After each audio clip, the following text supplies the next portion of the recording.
Assalamualaikum warahmatullahi wabarakatuh. First of all, we would like to introduce ourselves. My name is Ali Muhammad Naufal as the moderator and the first presenter, and there is Ananda will be the second presenter, and there is Agnes will be the last presenter. On this occasion, we're going to do a presentation.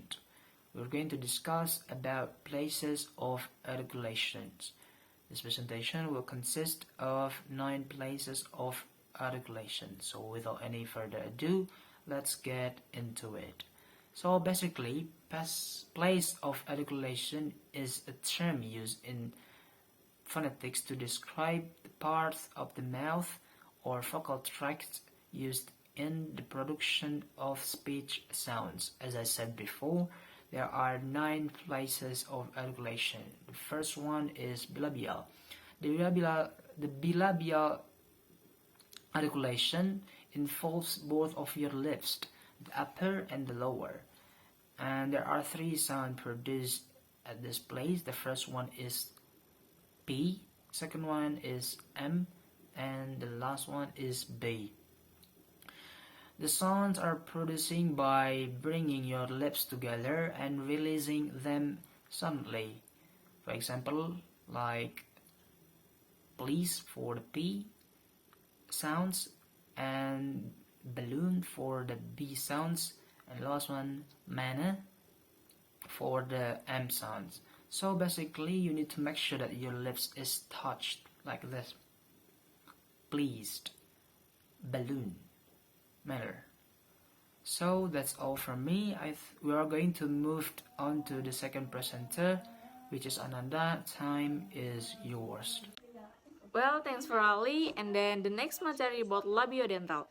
The site of the labiodental articulation involves the upper teeth and lower lips. The sounds F and V are produced by touching the upper teeth to the lower lips, as in the word fine. The sounds F is pronounced by touching the upper teeth to the lower lips. For example, 50 fabulous flamingos flow over the fences.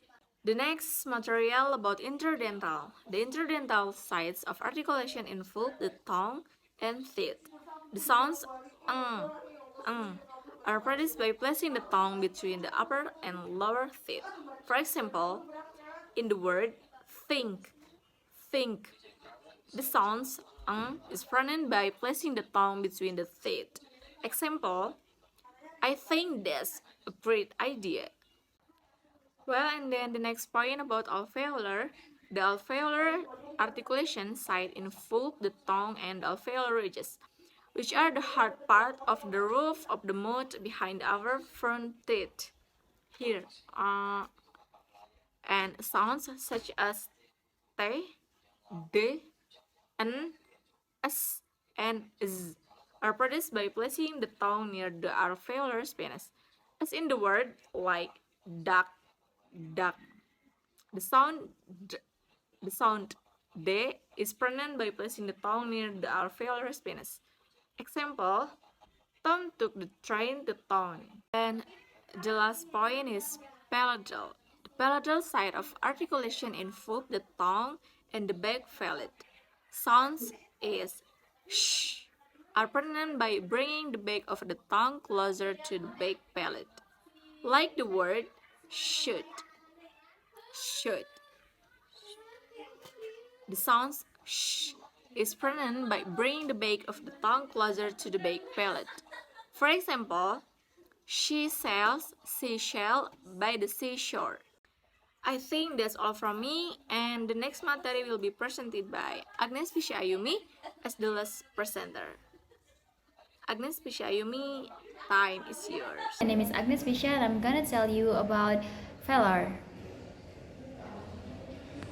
So velar is the site of velar articulation involves the tongue and the back palate or velum. Sounds such as K and G are produced by bringing the back of the tongue closer to the back palate, as in the word gave or gave.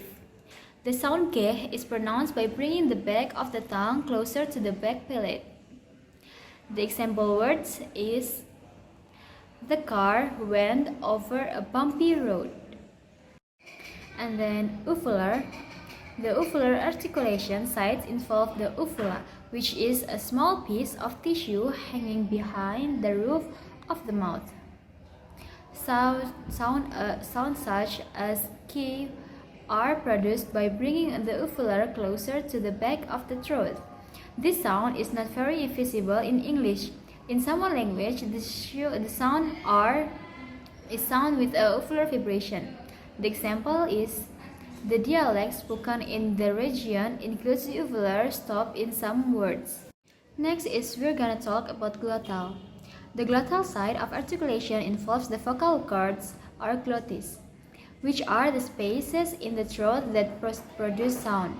The glottal sound h is produced by stopping the releasing airflow at the glottis. For example, in have or have. The sound h is pronounced by stopping and releasing the airflow in the throat. The example words is we've been waiting for hours. And then the last material is about pharyngeal. The pharyngeal articulation site involves the back wall of the throat or pharynx. Pharyngeal sounds are rare in commonly spoken language. The example is he pronounced the Arabic word or ahmar with the pharyngeal fricative. Thank you. I think we're reaching the end of this presentation, so I will give you the conclusion. So in conclusion, there are several different places in the mouth or vocal tract that influence the way we pronounce these sounds. So that's all from us. Thanks for your attention. Wassalamualaikum warahmatullahi wabarakatuh.